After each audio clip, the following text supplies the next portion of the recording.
If you love Jesus and motherhood has humbled you real quick, this video is for you. Hi, my name is Megan, and I am wanting to continue to do videos on YouTube. I've been seeing a lot of inspirational YouTube videos out there, and I want to do the same thing.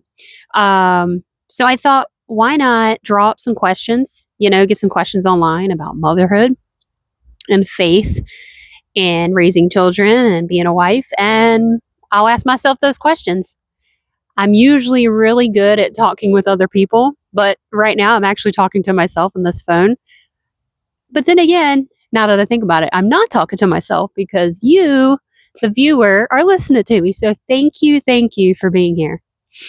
So today, this first question that I have is, what's one thing I said I'd never do as a mom, but definitely do now?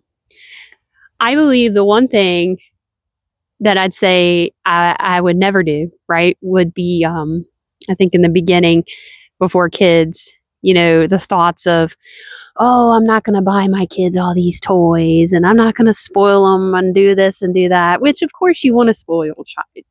You want to spoil your children to a point, right? But then you don't want to overdo it to where they can't work for things.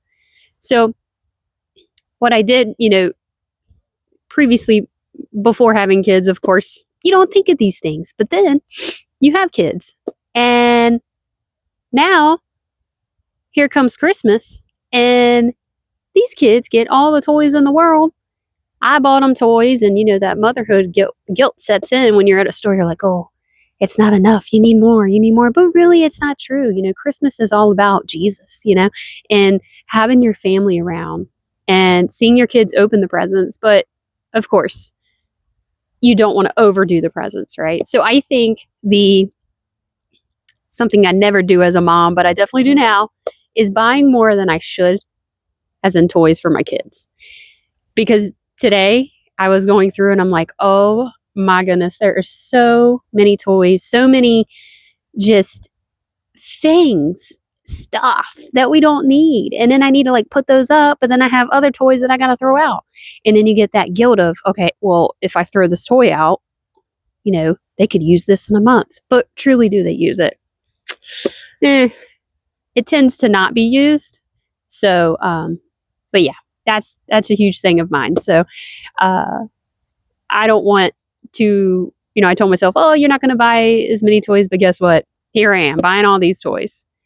But I do think I need to check myself and realize that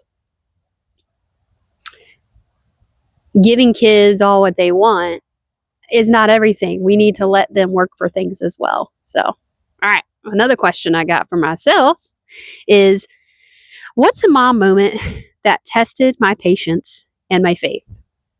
Well, I can't say it tested my faith. However, it tested my patience. And all moms, I think, go through this, whether you're moms to dogs, cats, children, anyone, right? Like anything, any person.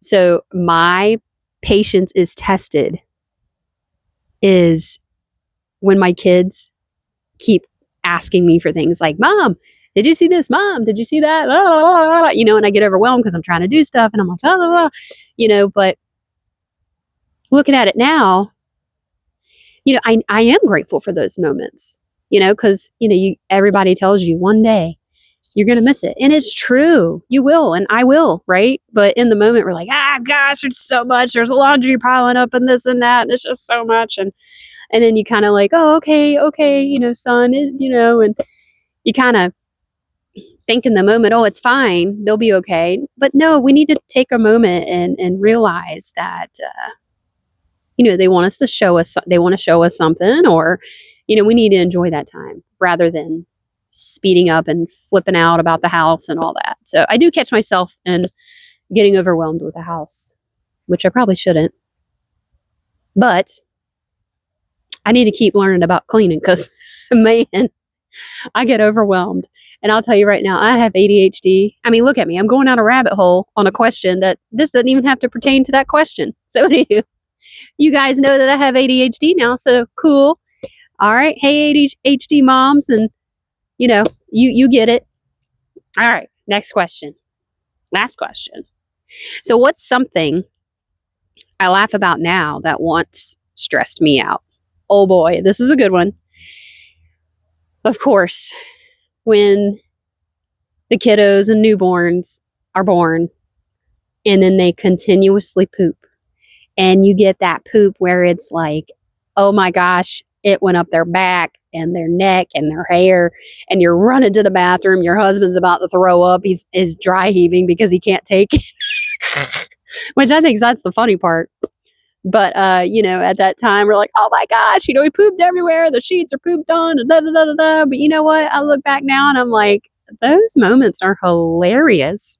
Like if you think about it, us parents that go through that is hilarious to me. Like, I mean, your kid is just pooping everywhere, but it's just life in general, we all do it.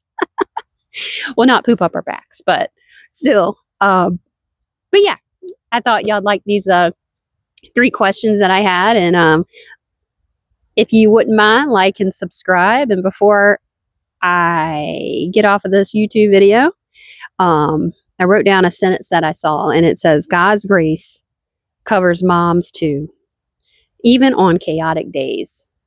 That right there is such a blessing. Like today, I felt like it was chaotic, but really it's not. It's not chaotic. It's just, I think our minds just make it chaotic. Like we're like, oh my gosh, laundry's piling up, dishes are piling up, and you're getting irritated at everything. But really, God's grace covers that. God's grace covers moms too, and dads and kids and everybody. So Jesus loves everybody. Jesus loves you. And don't ever forget that. I am learning a lot. As you know, if you've watched previous episodes, YouTube videos of mine, I am a believer. I have been a believer since I was real young. But yeah, I love Jesus. So, anywho, all right. Thanks for coming out and listening. Please like and subscribe. Bye.